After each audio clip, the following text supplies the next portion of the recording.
चलिए अब हम डिस्कशन करते हैं motion of charge in uniform electric field only. तो ये तो तय है यूनिफॉर्म इलेक्ट्रिक फील्ड है, तो फोर्स जो आया होगा वो QE और फोर्स कांस्टेंट आएगा। तो acceleration will B F/m Q/m/e। Acceleration भी कांस्टेंट है और बस इसी को आपको ये फील करिए, अगर एक्सीलरेशन कांस्टेंट है तो ये ऐसे लग रहा है मानो एक इफेक्टिव ग्रेविटी हो जो Q/m/e के बराबर। ऑब्वियसली अलग अलग चार्ज पे ग्रेविटी अलग अलग है। इस हिसाब से न्यूट्रल पॉइंट पे तो ग्रेविटी है ही नहीं, न्यूट्रल चार्ज पे पॉजिटिव पे E के पैरेलल है, नेगेटिव पे एंटी पैरेलल है। लेकिन अच्छी बात यह है कि G इफेक्टिव वाला केस बन गया, मतलब ये हमारा प्रोजेक्टाइल वाला ही तो केस हो गया।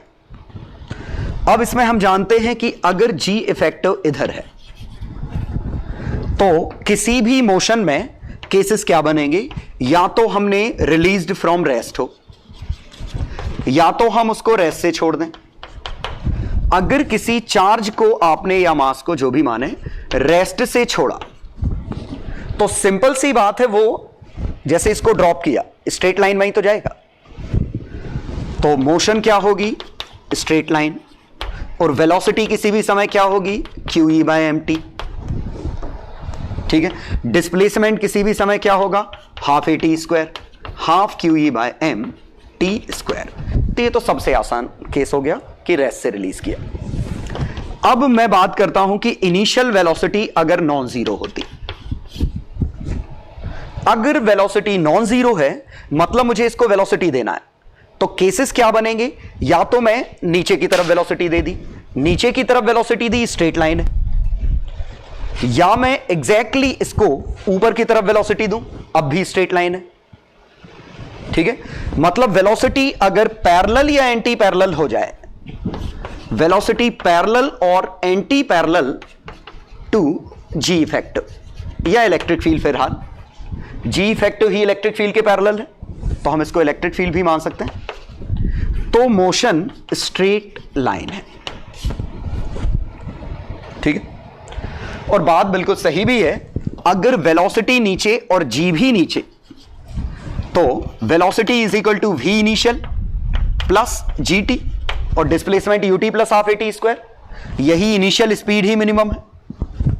लेकिन अगर G नीचे है और V ऊपर है, एंटी पैरेलल होता, तो ये मोशन ऐसी होती, वेलोसिटी जीरो होती और होके वापस आता, मतलब एक इंस्टेंट ऐसा आता जब ये रेस्ट पे होता, तो मिनिमम वेलोसिटी का केस कहीं और आएगा।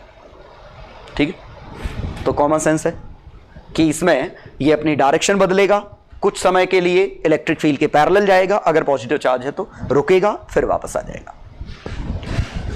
ठीक, और थर्ड केस इसी में, इसके अलावा है तो अगर वेलोसिटी ऐसी है और G ऐसा है किसी एंगल पे, या तो ऑब्ट्यूज एंगल हो सकता है या एक्यूट एंगल हो सकता है, और ये तो बिल्कुल आसान है, आपने अगर ऐसे फेंका तो ऐसे जाएगा, पैराबोला बनेगा। और अगर ये एंगल थीटा है तो ये वो केस है जहां स्पीड मिनिमम होगी और V मिनिमम कितनी होगी, V cos थीटा, और ये पैराबोला का केस बनेगा। यहां पे मिनिमम कुछ नहीं होगी, ये सीधे भागेगा और स्पीड लगातार बढ़ेगी, तो यही स्पीड मिनिमम है, इनिशियल स्पीड। ठीक है, यहां पे बीच में मिनिमम का केस आएगा। और अगर ये परपेंडिकुलर प्रोजेक्ट कर दिया हमने तो ये मोशन कैसी होगी, सिंपल सी बात है, पैराबोलिक। और शायद इसमें बहुत ही कंफर्टेबल होंगे कि इसमें ये कोऑर्डिनेट हाफ GT² होता है, ये VT होता है। तो ये हम पूरी चीजें पैराबोला की मदद से निकाल लेंगे, और ये एक तरीके से प्योर काइनेमेटिक्स है। ठीक है, लेकिन बहुत ध्यान देने वाली बात कि G इफेक्टिव QE/m है। ठीक है, तो मैं एक सिमुलेशन दिखाता हूं, फिर उसके बाद कुछ क्वेश्चन करेंगे। चलिए तो देखिए, इस क्वेश्चन में ये इलेक्ट्रिक फील्ड डाउनवर्ड है, यूनिफॉर्म इलेक्ट्रिक फील्ड है, ग्रेविटी नहीं है। अब मैंने एक पॉजिटिव चार्ज को वहां से रिलीज किया, नेगेटिव चार्ज को यहां से रिलीज किया। इन चार्जेस के बीच में आपस में कोई खास इंटरेक्शन नहीं है, मतलब मैंने चार्जेस के बीच में आपस में कोई फोर्स नहीं है, मान लो ये इतने दूर है कि उनका नेग्लिजिबल है, जो फोर्स है इलेक्ट्रिक फील्ड का है। अब मैंने दोनों को रिलीज किया, तो जो ही रिलीज किया जरा मोशन देखिए, पॉजिटिव चार्ज नीचे की तरफ स्ट्रेट लाइन में मूव कर रहा है, नेगेटिव चार्ज ऊपर की तरफ स्ट्रेट लाइन में मूव कर रहा है। सिंपल सी बात है। इवन आप वेलोसिटी भी देख सकते हैं, इसकी वेलोसिटी लीनियर है, मतलब ये यूनिफॉर्म एक्सेलरेशन की बात चल रही है यहां पे। तो मैं पॉजिटिव का ग्राफ देख रहा हूं, ठीक है, y कोऑर्डिनेट का टाइम के साथ। तो रिलोड करते हैं और अब फिर से रन किया। अब मैं इसका ग्राफ बनाया और इसका ग्राफ देखिए, y कोऑर्डिनेट का ग्राफ पैराबोलिक है। आसान सा था कि अगर रेस्ट से छोड़ा तो पॉजिटिव चार्ज इलेक्ट्रिक फील्ड के पैरेलल जा रहा है, नेगेटिव चार्ज इलेक्ट्रिक फील्ड के एंटी पैरेलल जा रहा है। दोनों के लिए ग्रेविटी है, लेकिन QE बाय m है, Q का साइन पलट गया तो ग्रेविटी का साइन पलट गया। चलो अब हम करते हैं, दोनों को परपेंडिकुलर वेलोसिटी लेके देके छोड़ते हैं। तो दोनों को मैंने राइट वेलोसिटी देके छोड़ा, अब सिमुलेशन रन कर रहा हूं। और शायद ये प्रेडिक्ट कर पा रहे थे कि पॉजिटिव चार्ज का डाउनवर्ड पैराबोला है, नेगेटिव चार्ज का अपवर्ड पैराबोला है। ठीक है, चलो अब हम तीसरा पार्ट, दोनों को कुछ एंगल के साथ वेलोसिटी देते हैं। तो इलेक्ट्रिक फील्ड डाउन था, दोनों को मैंने इस तरह एंगल बना के वेलोसिटी दे दी, दोनों को एंगल। लेकिन जरा सोचिएगा, पॉजिटिव का ग्रेविटी नीचे है, वेलोसिटी इधर है, तो उसका तो ऐसा पैराबोला बनेगा। लेकिन नेगेटिव की ग्रेविटी ऊपर है और वेलोसिटी भी इधर है, उसका पैराबोला ऐसा बनेगा। चलो देखते हैं। तो ये सिमुलेशन रन किया और अब आप देखिए, जैसा हमारा उम्मीद थी, हमें उम्मीद थी कि मोशन होगी और लगभग वैसे ही मोशन हो रही है। तो जब हम इसके क्वेश्चंस की बात करेंगे यूनिफॉर्म इलेक्ट्रिक फील्ड, तो ये तो ग्रेविटी वाले ही क्वेश्चन है। तो मैं सीधे क्वेश्चन दे रहा हूं, आप ट्राई करिएगा। ट्राई करने के बाद आप देखिएगा मेरे सॉल्यूशन वैसे आप पे बन जाने चाहिए। देखिए, तो पहला क्वेश्चन है कि एक पॉजिटिव प्लेट है, एक नेगेटिव प्लेट है, इन दोनों के बीच में सेपरेशन 30 सेंटीमीटर का है। ग्रेविटी कहीं भी नहीं है तीनों क्वेश्चन में, स्पेस में एक्सपेरिमेंट हो रहे हैं, ये मान लो। पॉजिटिव प्लेट नेगेटिव प्लेट से कुछ खास लेना देना नहीं है, बस ये मान लीजिए दोनों फिक्स्ड प्लेट्स हैं, इनके बीच में एक यूनिफॉर्म इलेक्ट्रिक फील्ड इतना है। Q/m का रेशियो मैंने दे रखा है, पॉजिटिव चार्ज है, minimum V to avoid collision. तो इसको अगर वेलोसिटी V से प्रोजेक्ट किया तो इलेक्ट्रिक फील्ड होने की वजह से डिफ्लेक्शन आएगा, डिफ्लेक्शन आएगा तो प्लेट से टकराएगा। तो अगर वेलोसिटी ज्यादा हुई तो टकराने के चांसेस कम होंगे, तो जस्ट कोलिजन अवॉइड करना है, ये क्वेश्चन है। ठीक है, तो ग्रेविटी से रिलेट करिएगा। ये क्वेश्चन में क्या है, एक थ्रेड है, ये फिक्स्ड पॉइंट है, ये इस पॉइंट पर फिक्स्ड है, ये यहां से एक थ्रेड बंधा हुआ है, धागा है, स्ट्रिंग है, इस पे एक चार्ज है जिसका Q और मास दे रखा है, वेलोसिटी V। मिनिमम वेलोसिटी कितनी होगी कि ये सर्कल कंप्लीट कर दे। थर्ड क्वेश्चन में अ चार्ज -2 कूलम, उसका मास भी दे रखा है 0.5 ग्राम, इंटर्स 0.5 किलोग्राम कर देता हूं सो दैट आपको कैलकुलेशन में दिक्कत कम आए। 0.5 kilogram इंटर्स in uniform electric field 25 Newton पर कूलम। इलेक्ट्रिक फील्ड की डायरेक्शन दे रखी है, मैग्नीट्यूड दे रखा है, चार्ज की वेलोसिटी 5i कैप, ध्यान रखना नेगेटिव चार्ज है। ओरिजिन पे इसको हमने भेजा इतनी वेलोसिटी से, तो इसकी स्पीड मिनिमम कितनी होगी और मिनिमम स्पीड कब आएगी। तो ये तीनों क्वेश्चन आपको करना है और बस आप सिंपली समझिए ये ग्रेविटी वाले क्वेश्चन है। ठीक है, तो टेक योर टाइम, जब हो जाए तो वापस आइए वीडियो पे।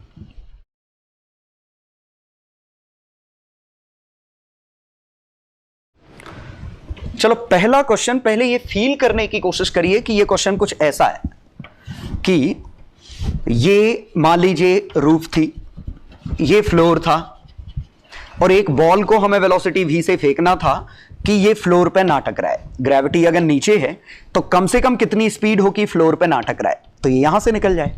यही क्वेश्चन तो हो गया। बस हमें G की वैल्यू सोचनी है कितनी है, तो G की वैल्यू होगी तो फोर्स कितना आएगा, फोर्स QE, G की वैल्यू QE/m। अच्छी बात है, Q/m ही गिवन है 0.02 इंटू 20, तो ये आ गया 0.4। तो यहां G की वैल्यू आ गई 0.4। अब ये डिस्टेंस कितना कवर अप करना है, ये वाला 20 सेंटीमीटर 0.2 मीटर। ये डिस्टेंस कितना है 3 मीटर। तो इसमें हम कॉन्सेप्ट ये यूज करेंगे कि वेलोसिटी, तो अब हमें इस डेटा की जरूरत नहीं पड़ेगी। वेलोसिटी इस तरफ है, ग्रेविटी ऐसी है, तो इसकी मोशन पैराबोलिक होगी, और पैराबोलिक होगी तो ये वाला डिस्टेंस सीधे vt और ये वाला डिस्टेंस सीधे हाफ a t स्क्वायर। तो हाफ gt स्क्वायर की value 0.4, half 0.4 g t square, और इसकी वैल्यू कितनी है 0.2। तो t की वैल्यू कितनी आ गई 1 सेकेंड। ठीक है, लेकिन t की वैल्यू एक यहां से भी निकल सकती थी, क्योंकि vt लेंथ ही 3 मीटर है, तो vt इक्वल टू 3, t की वैल्यू 1, वेलोसिटी 3 मीटर पर सेकेंड। मतलब वेलोसिटी 3 मीटर पर सेकेंड हुई, तो ये 1 सेकेंड इसको क्रॉस करने में लगेगा और 1 सेकेंड में इतना ही डिप करेगा। लेकिन अगर 1 सेकेंड से ज्यादा टाइम लग गया तो ये ज्यादा डिप कर जाएगा और टकरा जाएगा। इसीलिए हमें वेलोसिटी कम से कम 3 चाहिए या उससे बड़ी। ठीक है, तो बिल्कुल स्ट्रेट फॉरवर्ड ये क्वेश्चन था। सेकंड क्वेश्चन, ये बिल्कुल यही क्वेश्चन है कि यहां पे अगर ग्रेविटी है और ये स्ट्रिंग है, तो सर्कल कंप्लीट करने के लिए कितनी स्पीड चाहिए। तो उम्मीद है याद होगा √5gl, उस पॉइंट पे टेंशन की दिक्कत है, तो यहां आंसर भी यही आएगा। बस अंतर क्या हुआ कि ग्रेविटी इधर है और यहां से किया तो यहां √5gl चाहिए। इसी फिगर को हमने रोटेट कर दिया है एक तरीके से 90 डिग्री। ग्रेविटी इधर है और ग्रेविटी का बॉटम मोस्ट पॉइंट है एक तरीके से।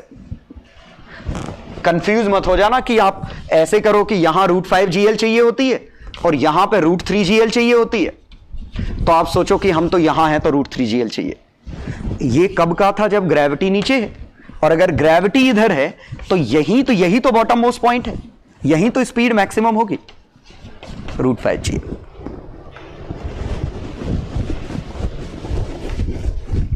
ठीक है, तो क्वेश्चन में सीधे आ गया ये वेलोसिटी √5gl। 5 g की वैल्यू कुछ और नहीं, सिंपली QE/m है, लेंथ दे रखी है, तो 5 टाइम्स अंडर के अंदर 5 टाइम्स Q की वैल्यू कितनी है 100 माइक्रोकूलम, तो 10⁻⁴। इलेक्ट्रिक फील्ड कितना है 30। मास कितना है इसका 10 मिलीग्राम, 10 × 10⁻⁶, 10 मिलीग्राम, मिली का 10⁻�3, ग्राम का 10⁻3। लेंथ कितनी है 0.2। ठीक है, तो 10⁻⁴ और एक 0.2 10⁻⁵, 10⁻⁵ कट गया, 5 × 30 × 2, ये वेलोसिटी आ गई। ठीक है, 300 मीटर पर सेकेंड, 10√3 मीटर पर सेकेंड। ठीक है, 5 g इफेक्टिव l। ठीक है, जी इफेक्टिव के कैलकुलेशन में 10⁻⁴ और एक पॉइंट इस पे दिया, 10⁻⁵, इन सब से काट दिया, ये आ गया। तो सेकंड क्वेश्चन भी बड़ा स्ट्रेट फॉरवर्ड था। थर्ड क्वेश्चन जरा देखिए। थर्ड क्वेश्चन में थोड़ा सा वेक्टर सोचना है, लेकिन उतना भी मुश्किल नहीं। ये हमारा कोऑर्डिनेट सिस्टम है, x कोऑर्डिनेट, y कोऑर्डिनेट। हमने इसको कहां से, q की वैल्यू -2 माइक्रोकूलम, तो एक्चुअली QEm इन सब का असर ग्रेविटी में ही तो आना है, तो QE/m ये ग्रेविटी है। Q की वैल्यू कितनी है -0.2, इलेक्ट्रिक फील्ड का मैग्नीट्यूड 20, मास की वैल्यू 0.5। ठीक है, तो ये कितना बना 20 × 0.2, 4/0.5, 8 मीटर पर सेकेंड स्क्वायर। इस नेगेटिव का क्या मीनिंग है, ध्यान दीजिएगा। नेगेटिव का मीनिंग सिर्फ ये है, ये था along 3i cap + 4j cap, और ये नेगेटिव इसमें जाएगा, तो g इफेक्टिव की वैल्यू आएगी 8 मीटर पर second square along -3i cap -4j cap parallel to this. लेकिन ये गलती मत कर देना कि 8 में इसका मल्टीप्लाई कर दो, 8 उसका मैग्नीट्यूड ऑलरेडी पता है। अगर आपको वेक्टर लिखना है तो यूनिट वेक्टर यहां लिखना पड़ेगा, और इसका मॉड कितना है 5। तो यूनिट वेक्टर से मल्टीप्लाई करोगे तब जाके वेक्टर बनेगा। तो 24/5 4.8 आई कैप, 32 6.4 जे कैप मीटर पर सेकेंड स्क्वायर। तो ये समझिए अब हमारा ये जी वेक्टर मिल गया। तो यहां मुझे ये समझाना था क्यू नेगेटिव का रोल क्या है। इसका रोल कतई ये नहीं है कि मैग्नीट्यूड नेगेटिव आएगा, ये नेगेटिव इसके अंदर छुपा हुआ है और ये डायरेक्शन है, लेकिन चूंकि ये यूनिट वेक्टर नहीं है और डायरेक्शन यूनिट वेक्टर होती है तो we will have to make unit vector. तो हमने मैग्नीट्यूड निकाला, यूनिट वेक्टर का मल्टीप्लाई कर दिया, यूनिट वेक्टर ई के एंटी पैरेलल है। तो ग्रेविटी आ गई हमारी ये। और अब तो हमें कोई दिक्कत ही नहीं कि ग्रेविटी के दो कंपोनेंट हैं। अब जरा देखिए कि चार्ज को हमने वेलोसिटी दे रखी है इस तरफ, कितनी 5 मीटर पर सेकेंड, लेकिन जी इफेक्टिव जी के दो डायरेक्शन है, एक 4.8 पर मीटर पर सेकेंड स्क्वायर इधर है, एक 6.4 मीटर पर सेकेंड स्क्वायर इधर है। एक तरीके से जी इफेक्टिव इधर है,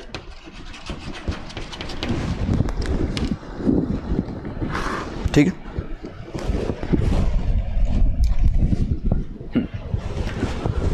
अब पुराने डेटा का कोई रोल नहीं, मिटा देता हूं। तो अब ये काइनेमेटिक्स का क्वेश्चन हो गया कि एक्सीलरेशन कुछ इस तरफ है, वेलोसिटी इधर है, क्या होगा। मींस एक्सीलरेशन इधर है, वेलोसिटी इधर है, ऐसे है। अब क्या होगा, तो हम इसी को क्या कर रहे हैं कि वेलोसिटी के दो कंपोनेंट तोड़ रहे हैं, एक एक्सीलरेशन के पैरेलल, एक परपेंडिकुलर। ध्यान दीजिए, एक्सीलरेशन को मत तोड़िए, वेलोसिटी को तोड़िए। वेलोसिटी को क्यों? क्योंकि जब जी नीचे था वेलोसिटी इधर थी, तो ये पैराबोलिक मानते समय हमने किसको तोड़ा था? वेलोसिटी को ही तो तोड़ा था। तभी तो हम कह पाए थे कि वेलोसिटी का वो कंपोनेंट जो जी के परपेंडिकुलर है वो सेम रहेगा।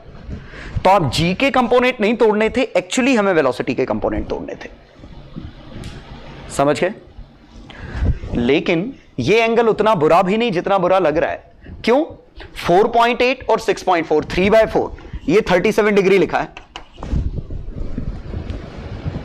16 का 3 गुना, 1.6 का 3 गुना, 1.6 का 4 गुना, 37 डिग्री है।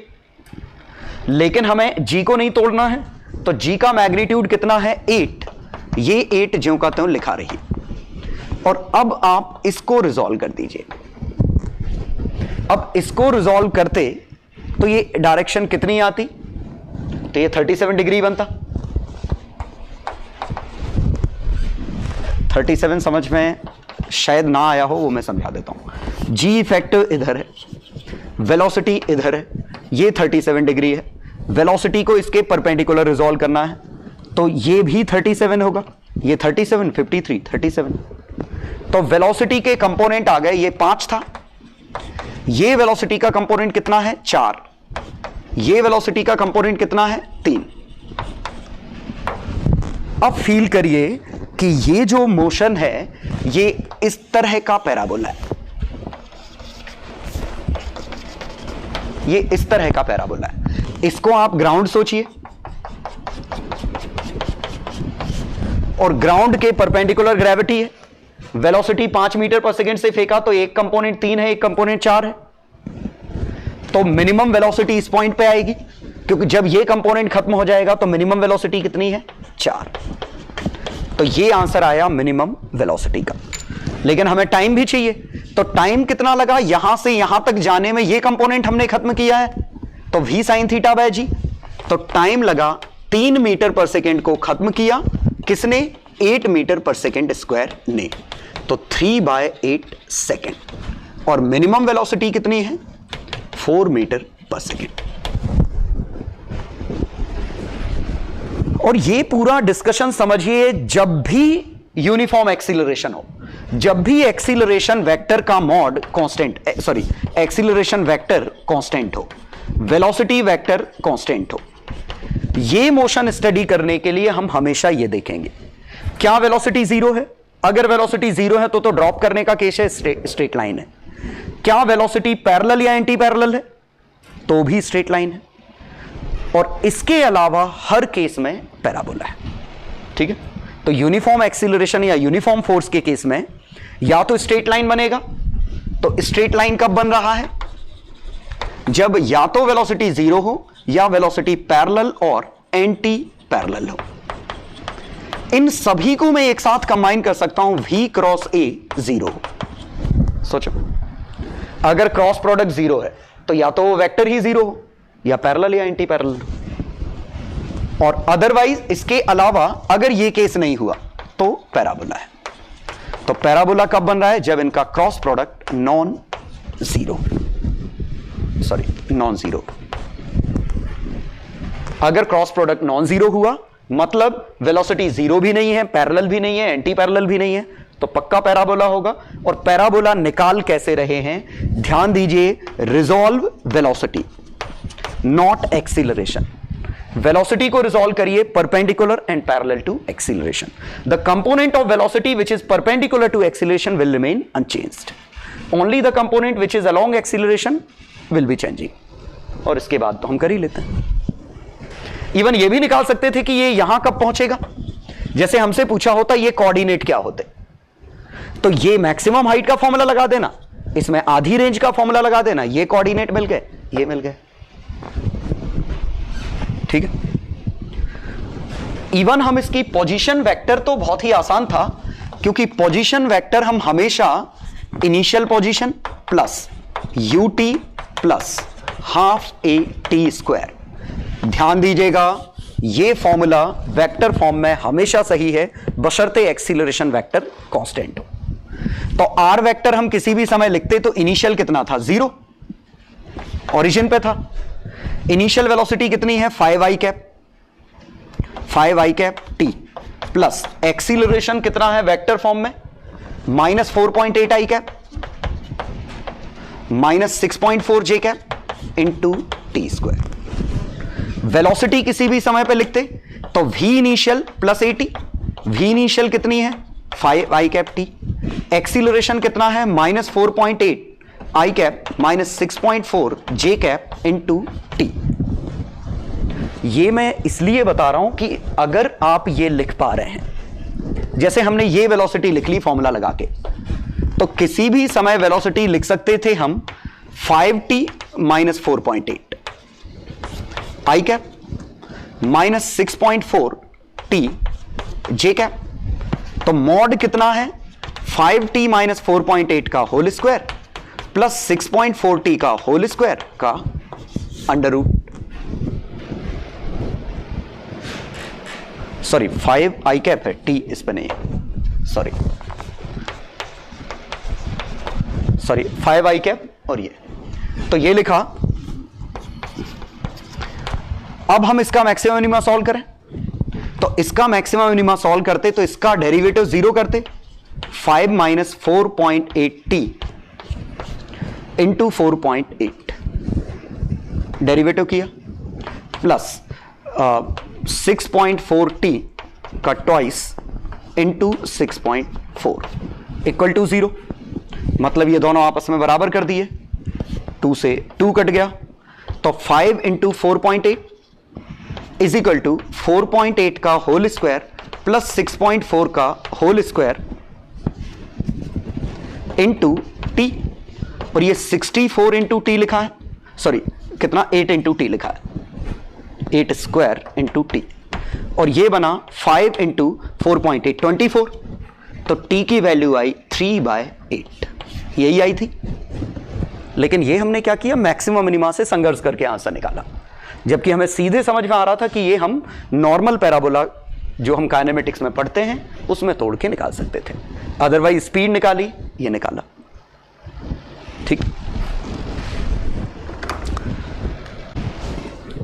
ये जो हमने चार्ज के डिफ्लेक्शन का केस देखा है कि हम चार्ज भेज रहे थे और यहां से ये इलेक्ट्रिक फील्ड इसको डिफ्लेक्ट कर रहा था। किसी भी टाइम में ये कितना हो जाएगा, हाफ GT स्क्वायर, ये VT। और अगर ये थीटा हमें निकालना होता तो ये तो वेलोसिटी v रहेगी, ये GT हो जाएगी, तो tan थीटा कितना आ जाएगा, ये वेलोसिटी v रहेगी, y डायरेक्शन में एक GT आ जाएगी, तो थीटा ये वाला निकाल लेते हैं। तो tan थीटा कितना आ गया, GT/v। तो थीटा आ गया tan इनवर्स GT/v, और थीटा को ही मैं डिफ्लेक्शन मान लूं, एक चार्ज पार्टिकल जो सीधे जा रहा था वो इलेक्ट्रिक फील्ड की वजह से नीचे डिफ्लेक्ट कर गया, और डिफ्लेक्शन निकालने के लिए मुझे एंगल चाहिए। एंगल कौन सा? जो इसके वेलोसिटी वेक्टर का एंगल है। तो इसकी ये वाली वेलोसिटी ज्यों की त्यों रही v, इसको v नॉट लिख देता हूं, लेकिन एक वर्टिकल वेलोसिटी इसके पास आ गई gt, तो ये डिविएट कर गया कितना? थीटा, हॉरिजॉन्टल से थीटा डिप कर गया, वो थीटा इतना है। तो ये डिफ्लेक्शन कितना है वो g पे डिपेंड कर रहा है, और ये डिफ्लेक्शन थीटा को मैं tan इनवर्स g की वैल्यू लिख दूं QE/mv0t। तो ये डिफ्लेक्शन इलेक्ट्रिक फील्ड के हिसाब से बदल रहा है, ठीक है। अलग अलग इलेक्ट्रिक फील्ड के लिए अलग अलग डिफ्लेक्शन होगा, और इसी कॉन्सेप्ट का यूज होता है इंक जेट प्रिंटर में। देखिएगा नाम इंक की जेट। एक्चुअली यहां जो चार्ज पार्टिकल हैं, यहां इसको समझिए कि ये चार्ज्ड इंक है, ये चार्ज्ड इंक है, वो इंक जिसको हमने चार्ज कर रखा है, ठीक है। अब वो चार्ज्ड इंक एक इलेक्ट्रिक फील्ड से पास हो रही है, सामने आपका पेपर है, पेपर पे उस इंक को कहां हिट करना है वो हम इलेक्ट्रिक फील्ड से डिसाइड कर सकते हैं। तो हम ये इलेक्ट्रिक फील्ड लगातार बदलेंगे, इलेक्ट्रिक फील्ड के अकॉर्डिंग इसका डिफ्लेक्शन होगा। ऑब्वियसली पॉजिटिव चार्ज नीचे की तरफ डिफ्लेक्ट करेंगे, अगर नेगेटिव होते तो ऊपर डिफ्लेक्ट करते, या ऊपर डिफ्लेक्ट करना है तो मैं इलेक्ट्रिक फील्ड भी पलट सकता हूं। अब अगर क्वेश्चन ये आया कि motion of charge in electric field plus gravitational field both, understood है, मैं अभी भी यूनिफॉर्म की बात कर रहा हूं, तो सिंपल सी बात है, ये भी यूनिफॉर्म ये भी यूनिफॉर्म। क्या मैं इलेक्ट्रिक फील्ड और ग्रेविटेशनल फील्ड दोनों ऐड कर सकता हूं? नॉन वैलिड, नहीं कर सकते, क्योंकि डायमेंशन अलग अलग हैं। ये न्यूटन पर किलोग्राम है या मीटर पर सेकेंड स्क्वायर है, ये तो मीटर पर सेकेंड स्क्वायर नहीं है, तो ये तो ऐड नहीं कर सकते। लेकिन QE और mg ये तो कंप्लीटली वैलिड है। इसका मतलब मैं इसी को QE/m प्लस g, ये भी वैलिड है, और क्यों ना मैं इसी को g फैक्टर नाम दे दूं, क्यों? ये वेक्टर भी कांस्टेंट, ये वेक्टर भी कांस्टेंट, तो इन दोनों वेक्टर का रिजल्टेंट एक कांस्टेंट वेक्टर है, तो g इफेक्टिव एक कांस्टेंट वेक्टर है। और g इफेक्टिव एक कांस्टेंट है, तो इसको नई ग्रेविटी मान लो। अब भूल जाओ इलेक्ट्रिक फील्ड कुछ था, और नई ग्रेविटी मान के आप इसके लिए क्वेश्चन सॉल्व करिए, बिल्कुल सही आएंगे। तो इसको समझने के लिए एक बड़ा सिंपल सा एग्जांपल लेता हूं मैं। एक बॉल है जिसपे मतलब एक थ्रेड से कनेक्टेड है, मास m है, चार्ज q है, लेंथ l है, ग्रेविटी नीचे थी, अभी वेलोसिटी 0 है। Now an electric field E0 I cap is switched on.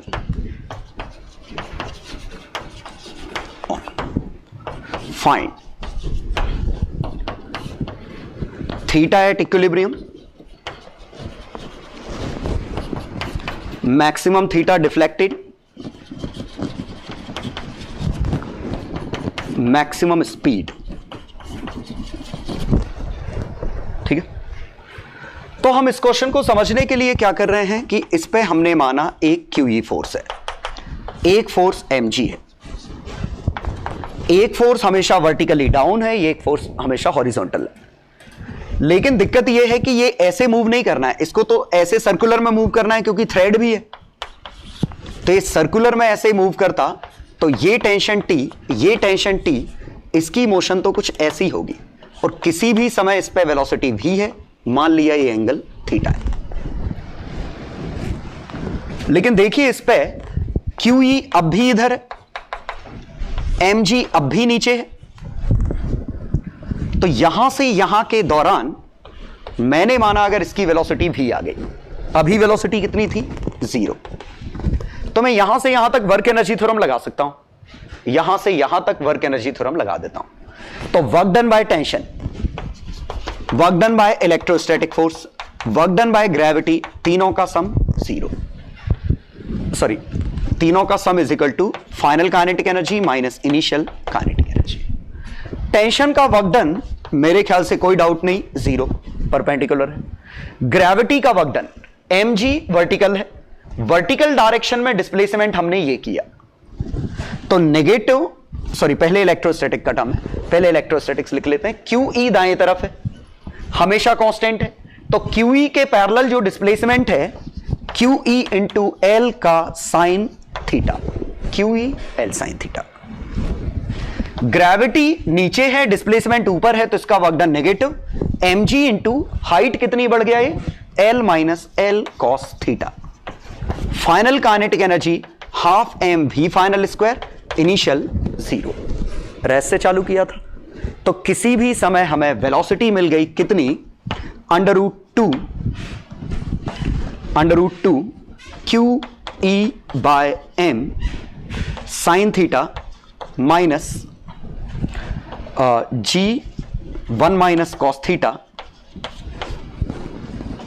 Into L √। तो ये 2 इधर लिया, m मैंने डिवाइड किया, m से m कट गया, G1 minus cos theta, L common ले लिया, ये कुछ इस तरह की वेलोसिटी आ गई। ये किसी भी थीटा के लिए वेलोसिटी है, लेकिन हमसे पूछा है थीटा एट इक्विलिब्रियम,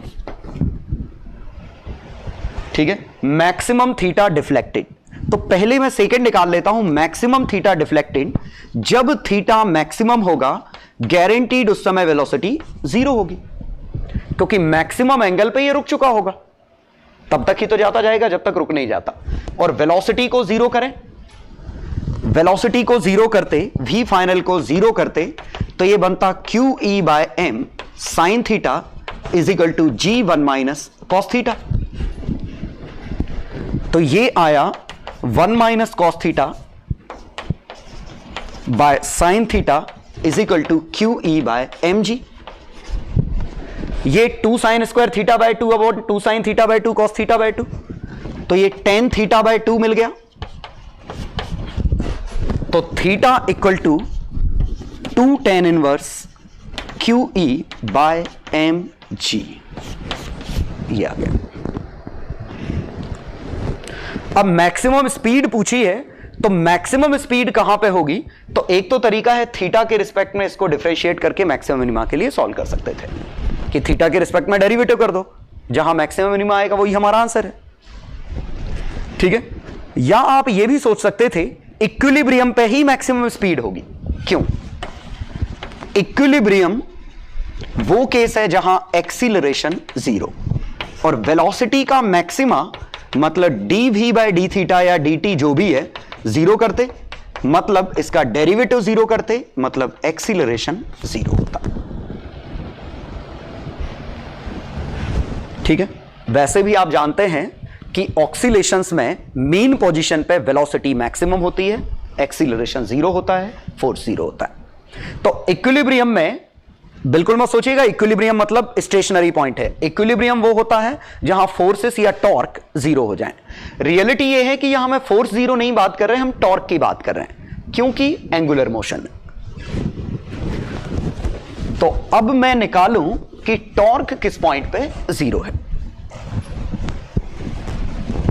तो टॉर्क 0 करूं तो यहां पे देखिएगा QE का टॉर्क इस तरफ है, mg इस तरफ है, ये एंगल थीटा है, तो इसके अबाउट mg का टॉर्क, mg का turning effect, mg into L sine theta इस तरफ, QE का turning effect, QE into L cos theta इस तरफ। सोच पा रहे हो? इसके अबाउट mg का टर्निंग इफेक्ट इधर, QE का टर्निंग इफेक्ट इधर, दोनों काट दिए, तो tan theta is equal to QE by mg। तो पहले का आंसर आया tan inverse QE by mg। तो बस थर्ड पार्ट और सॉल्व करना है, मैक्सिमम स्पीड। तो मैक्सिमम स्पीड कुछ और नहीं, ये जो tan थीटा की वैल्यू आई थी और जो वेलोसिटी का एक्सप्रेशन था उसमें हमें ये छाप देनी है tan थीटा की वैल्यू। तो वेलोसिटी का एक्सप्रेशन कुछ गंदा सा जो कि मैंने मिटा दिया उसमें निकाला था।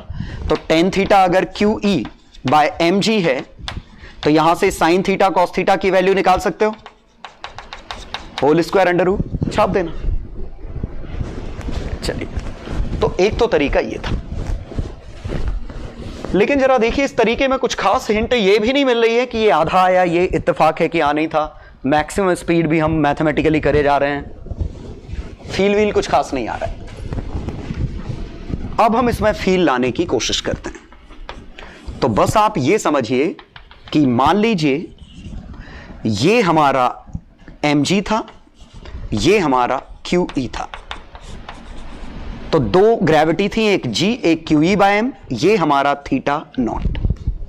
तो ये हमारी g इफेक्टिव है और ये फील करिए ये हमेशा कांस्टेंट है, ये हमेशा कांस्टेंट है, तो g इफेक्टिव हमेशा कांस्टेंट है। मींस ये क्वेश्चन क्या हो गया कि जो भी g इफेक्टिव है ग्रेविटी इधर है ऐसी, और एक पेंडुलम को मैंने यहां से रिलीज कर दिया।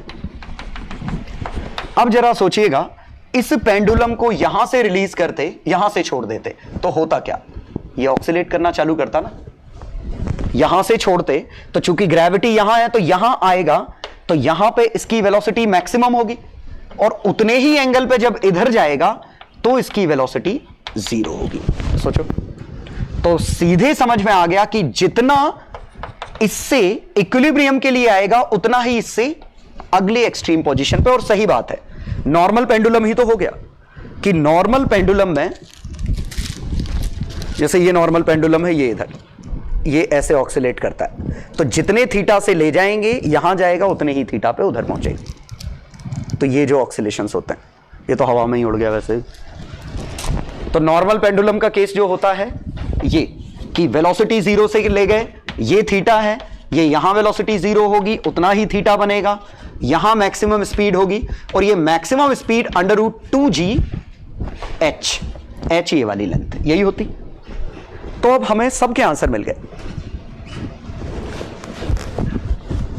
देखिए पहला थीटा, ये थीटा नॉट है, तो एंगल ऑफ इक्विलिब्रियम, इसका मतलब g इफेक्टिव का angle g effective makes with vertical, यही तो है, क्योंकि इक्विलिब्रियम में ये यहां रुक जाएगा। तो थीटा आया tan inverse QE by mg, यही आंसर था। दूसरे का आंसर जरा देखें, मैक्सिमम स्पीड आती √2g इफेक्टिव h, लेकिन h क्या है, 2g इफेक्टिव, h है L1 minus cos theta not.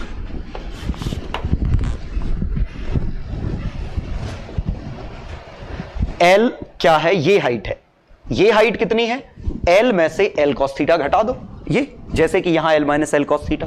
और G इफेक्टिव कितना था, G इफेक्टिव की वैल्यू थी हमारी 2QE square QE by m whole square plus G square का √ into L 1 minus cos theta naught. Cos theta naught tan inverse से हम लिख सकते हैं तो mg upon mg square plus QE square. Answer गंदा है तो कौन सा पिछले वाले में अच्छा आंसर आया था, ये आंसर है, लेकिन एटलीस्ट इसमें समझ में आ रहा है √2gh लगाए सीधे। और तीसरा तो बहुत ही आसानी से समझ में आ गया, थीटा मैक्स 2 थीटा नॉट है, क्योंकि जितना एंगल पीछे था उतना ही आगे, जितना इससे पीछे उतना ही आगे। ठीक, तो चूंकि इस क्वेश्चन में फील नहीं आता है उतना अच्छा, तो मैं आपको एक सिमुलेशन इसी का दिखा रहा हूं सो दैट आपको थोड़ा अच्छे से विजुलाइज हो जाए कि मैं बात क्या कर रहा हूं।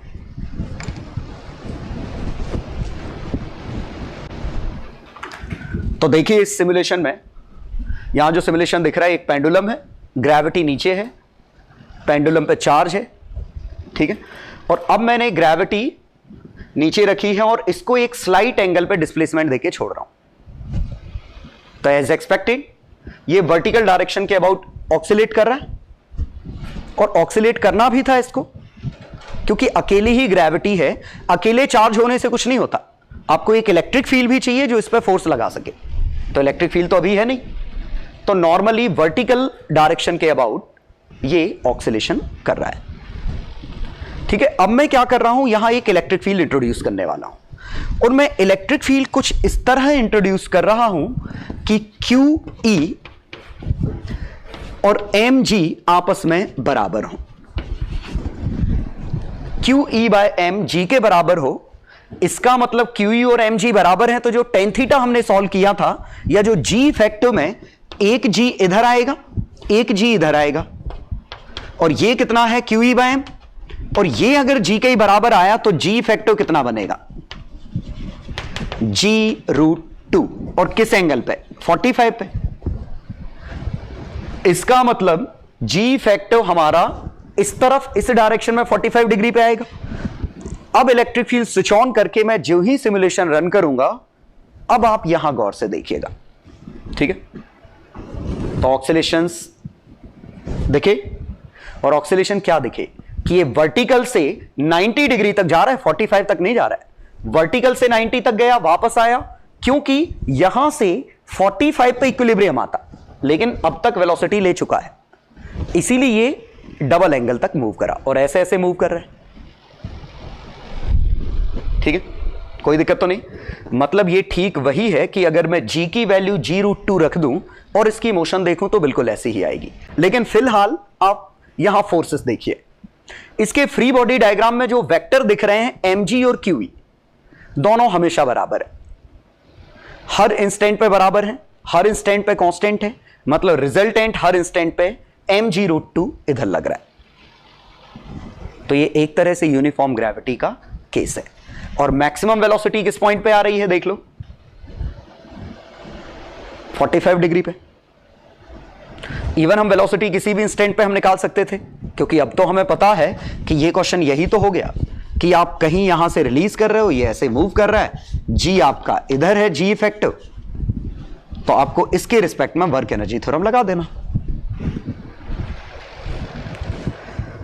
अब मैं क्या कर रहा हूं कि इसमें अगर डैंपिंग होगी तो धीमे धीमे क्या होगा, ये अपना एम्पलीट्यूड लूज कर रहा है, देखिए डैंपिंग मैंने ऑन कर दी, मतलब ये एनर्जी लॉस कर रहा है, ड्रैग होगा जो भी माने, और लॉस करते करते करते ये इक्विलिब्रियम की तरफ टेंड कर रहा है। और इक्विलिब्रियम कहां आ रहा है, देखिए एंगल 45 डिग्री ही है, मतलब यही इक्विलिब्रियम पोजीशन थी। मतलब अगर इसके पास ऑक्सीलेशन एनर्जी नहीं होती तो यहीं रुका रहता, और ये रुक भी गया। अब मैं इसको यहां से थीटा डिस्प्लेस करके छोड़ूंगा, ये थीटा डिस्प्लेस किया और छोड़ दिया, तो देखिए क्या हुआ, ये ऑक्सीलेट करने लग गया उसके अबाउट, और ये ऑक्सीलेट करने लग गया, मतलब ये क्वेश्चन सिंपली ऐसा हो गया, मानो ये ग्रेविटी थी, थीटा देके ऑक्सीलेट करते तो टाइम पीरियड कितना आता, 2 pi under root L by G. अब टाइम पीरियड कितना आएगा, थीटा देके ऑक्सीलेट करेंगे तो 2 pi under root L by G factor, और G square plus Q E by M का होल स्क्वायर का अंडर रूट, और ये कुछ और नहीं जी रूट 2 लिखा है, तो time period 2 pi under root L by G root 2, और ये पेंडुलम की तरह स्मॉल एम्पलीट्यूड के लिए साइनसोइडल मोशन करेगा, बशर्ते मैं डैंपिंग ऑफ रखूं तो।